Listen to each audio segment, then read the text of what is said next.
আজ আমি আপনাদের সামনে দাঁড়িয়ে কথা বলতেছি, আমি যদি মারা যাই তাহলে মাইকে ঘোষণা হবে আব্দুল্লাহ চলে গেছে, দুনিয়াতে নাই। অথচ আমার হাত, আমার পা, আমার চুল, আমার নাক, আমার মুখ সবকিছুই আছে, তারপরও মানুষ বলতেছে আমি নাকি চলে গেছি।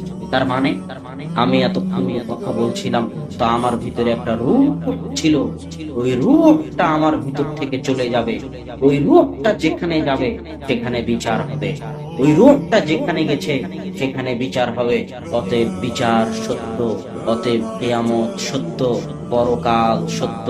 যে আল্লাহ আপনাকে প্রথমবার বানিয়েছে তার জন্য দ্বিতীয়বার বানানো সহজ। তাই বুদ্ধিমত্তার পরিচয় দিন, নিজের জন্য কিছু করুন, নিজের স্বার্থ বুঝতে শিখুন, স্বার্থপর হয়ে নিজের জন্য কিছু করুন। সন্তান সন্ততি মানুষজন বাড়ি ঘর অনেক করেছেন, এবার একটু পরকাল কিয়ামতে নিজের জন্য কি নিয়ে যাচ্ছেন তা একটু দেখুন। এই জন্যই কিন্তু আল্লাহ আপনাকে সৃষ্টি করেছে, ওমা খালাকতুল জিন্না ওয়াল ইনসা ইল্লা লিয়াবুদুন। মানুষ এবং জিনকে সৃষ্টি করেছি শুধু আমার ইবাদত করার জন্য। সকাল থেকে সন্ধ্যা পর্যন্ত, জন্ম থেকে মৃত্যু পর্যন্ত মানুষ শুধু আমার ইবাদত করবে, আমার জিকির আজকার করবে, আমার তাসবিহ তাহলিল করবে, এটাই মানুষের কাজ। তাহলে খাওয়া দাওয়া, চাকরি বাকরি, বেঁচে থাকতে খাওয়া লাগে তাই খাবে। কথা মনে বুঝা যায়? বেঁচে না খেলে তো বেঁচে থাকতে না, বেঁচে থাকতে খাওয়া লাগে তাই খাবে, খেতে হলে একটু চাকরি করা লাগে তাই চাকরি করবে। কিন্তু আসল কাজ কি?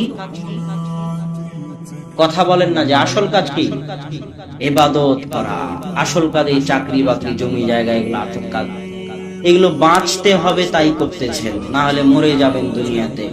বাঁচতে হবে তাই করতেছেন। আসল কাজ হচ্ছে ইবাদত করা, আসল কাজ জিকির আজকার করা। কিন্তু আল্লাহ জানে দুনিয়ার মানুষ 24 ঘন্টা আল্লাহ জিকির আজকার করতে পারবে না। মুসা আলাইহিস সালাম জানতেন দুনিয়ার মানুষ 24 ঘন্টা 50 ওয়াক্ত সালাত আদায় করতে পারবে না। এই জন্য আল্লাহ বলেছেন ওয়া আকিমিস সালাতা লিযিকরি।